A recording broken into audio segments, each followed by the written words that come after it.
How's it going? My name is Andy. I'm still kind of new to this making video thing, so I had to write down my thoughts to get a clear sort of basis to what I want to say here. And so hopefully you guys can follow along with what I'm trying to say. To start off by saying that politics are stupid. It's modern day distraction. Okay. If you haven't figured it out by now yet, the left and the right are both working in tandem to bring about this NWO, New World Order. Laws passed by Republicans get used by Democrats and so forth, and laws passed by Democrats get used by Republicans. But either way, the end goal is always the same, which is communism. Now, the reason I can say this, the reason why I say this is because right now we have a democracy. Now, if you go left or right from this and you go, okay, extreme, you got fascism on the right, let's say, and let's say you got socialism on the left. But if we go all the way past that, we get to communism either way. Okay. Now, how are we going to get there? Well, we're already headed there. Okay. Really, the trick to doing that would be deficit spending, and I'll get to that later.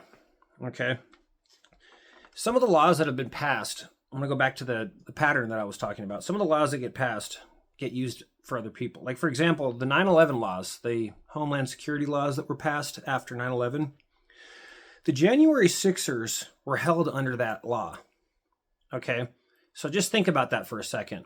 All right, it was passed by a Republican when he was in office, and it was used against Republicans. Are you starting to see this pattern now? Okay. During Reagan's administration, he passed a law that would prevent manufacturers or people from suing the manufacturers of vaccine companies for damages. Think about what happened during COVID, okay? Nobody was allowed to even question that because of laws that were passed a generation before, during Reagan's era. Right? What did Biden do during his time? Well, he passed the Anti-Semitism Awareness Act. He also passed IGO, Anti-Boycott Act, International Boycott Act. Okay? What is that all about? Well, what are we doing right now? Right? This whole thing with Iran and Israel. Now you can't speak out against Israel. You can't boycott them either. And they're trying to prevent people from being able to do that on an international scale. Why would they pass that during Biden's era if now suddenly in Trump's administration we might be going to war with Iran? Right? Like, they're working in tandem. This is the point I'm trying to make here, right? And so let's talk about now what Trump has done. Trump has contracted a company called Palantir to develop a database on every single American in the country. Okay. You want to talk about Palantir? What do? They do AI analytics software. So Minority Report type shit. All right. They use analytic software to try to predict who the next terrorist is or the next gang leader and so forth. They've used this with law enforcement to track down ex-felons and parolees, and it's not reliable. You can't predict crime. That's just a silly concept. Let's just go there, okay? You can't predict crime. All right. So the thing with Palantir, them being able to have this is a very broad database too. It takes your IRS data, your health and human service data, so your social security data. And you got to think, okay, well, how are they obviously gained access to this data through Doge. Okay. And what does Elon represent? Well, he represents a large AI company himself. Okay. So what we're seeing is the merger of AI and government. This is what we're seeing right now. This is unfortunately what it is. Palantir is an AI-based company. And what you're seeing is them being able to purchase or make a database on every American. It's a little scary, if you want my opinion. But also, Trump restricted any kind of restrictions on AI for the next 10 years. And if you know anything about AI development, you understand that's probably 1,000 years in human development. 10 years in AI development is no restrictions. It's a little scary too in itself, right? So you also want to try to see what the investors are doing, right? So Michael Burry, the guy from the Big Short movie, about a year and a half ago, 2 years ago, I don't remember when exactly, sold all of his positions and put all of his money into GEO Corporation. Now, GEO Corporation builds private prisons for the government. That's what they do. They have gone up 50% in value since that happened. So Michael Burry has made a good amount of money on this, but why would he put money into prison systems in the United States? Well, we'll get to that, okay? Why does he think the country's going this direction? I'll tell you why. Okay, let's talk a little bit more about the future of the country. All right, I know a lot of people seem to think that Trump's going to bring these manufacturing jobs back. I hate to burst your bubble, but with AI development, there will be no manufacturing jobs. AI will take them all. We will have robotics do it. So regardless what he tells you, bringing the jobs back, they might be here in America, manufactured here, but I guarantee you it won't be you or me doing the manufacturing job. In a few short years, it'll be robotics. We could argue that all you want, but that's just a reality, okay?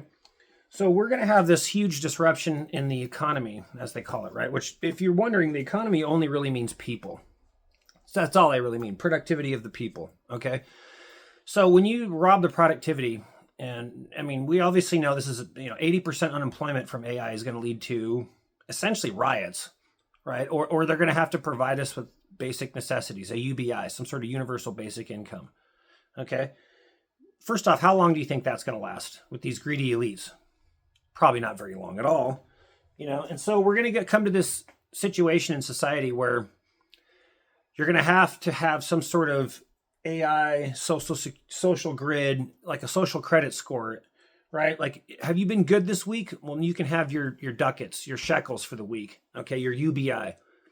All right, have you been good? Have you said anything bad online? Well, AI picked up on it, and now you get minus 10 Palantir points. All right, this is where it's going. Now, why do you think he invested in prison systems, in private prisons? Because that's the direction we're going in. We're going into this feudalistic, technocratic society where the elite corporations and the elite few own everything, and every one of us plebs is literally just kept alive with the bare minimum necessities. You won't be allowed to leave your district, as they're saying, in these 15-minute cities. They're going to have total control over us. We're talking about China times 10. And this administration may or may not actually use these tools to do it, but in the future, maybe the next administration, and maybe the next one, maybe a Democrat gets voted in. And to be honest with you, it doesn't really matter. This is sort of a stupid idea that we have. This is why politics are stupid and why we all need to wake up right now. It's pretty apparent with Trump getting into office that it doesn't matter who you vote for. It doesn't matter. They're all in on it. Trump has done a complete 180. He's ran on the thing of no new wars, and now all of a sudden we're defending Israel and we want to go nuke Iran. Someone explain the logic to me, okay? We're going to bomb Iran to protect them from building nuclear bombs. Like, we're going to nuclear bomb them to protect them from... I don't know. Maybe I just don't see it, but let's think about this for a second, though. Everything that I just talked about, okay, with the direction that society is going. And granted, people like Michael Burry isn't always right, okay? But his stock has climbed 50% in value since he did that.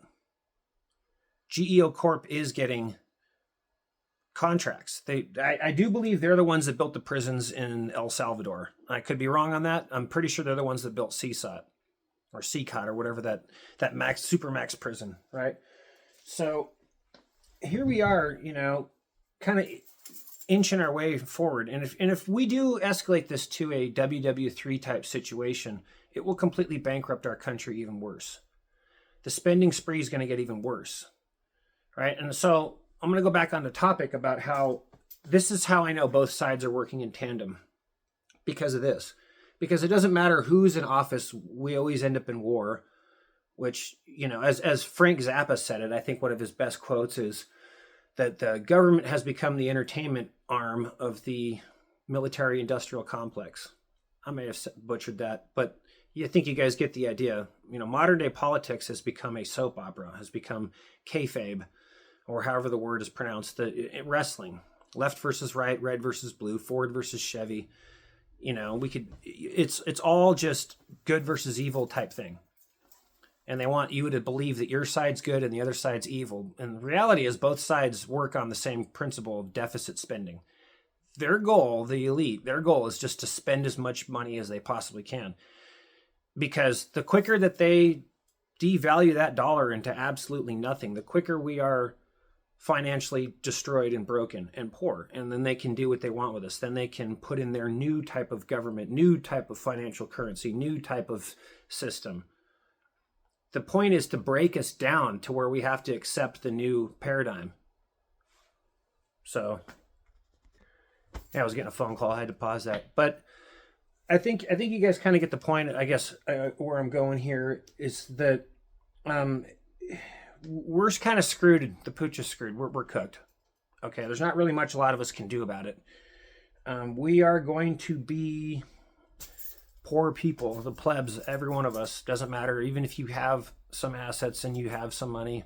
Unless you're mega rich, you won't have any money. It will be valueless. It's whoever holds the most assets when these kind of things happen. And we already know who owns everything. It's BlackRock, State Street, Vanguard. Right? And if you know anything about central banking and fiat currencies and the way everything's going, there are owners of this country, and we're not it. Okay, we just live here temporarily. Not much we can do about this future move into the AI technocratic society. The best thing to do would be to leave. But you see, here's the thing, too. The powers that be know that when a democracy flips into a communist or, sort of totalitarian society, people tend to flee. And so what would be the best way to keep people from fleeing? Well, that'd be to secure the border. Right? And where's an easy escape route? Because if I was to flee America, I've thought about this, right? Where would I move to? Probably South America. Probably somewhere like Peru or San Salvador, which is the capital of El Salvador. I'd probably move down to one of those countries because they're incredibly safe now at this point. But all with that, I do speak a little Spanish too. I'd probably pick it up, learn it. I'd probably get along with their culture just fine. Right? The cost of living is a lot cheaper, for example, in a lot of those countries. You get out in the middle of nowhere. So your money goes a lot further down in South America. But if the country were to completely collapse, and let's say even if you did have some money, and you were able to flee, you'd probably want to flee through the Mexican border. Probably be the easiest way out of here. That's my guess. Because I live up near the Canadian border, and you would not be able to get past. There's not really a fence up here, but they watch it very closely. You're not going to just walk through the wilderness and get through the border. People have done that before, and they don't really allow that to happen anymore. And you're not going to just get into Canada either. If you have so much as a DUI in your record, they're not letting you in, right? Mexico is like, you can just kind of disappear. You get in there and just disappear.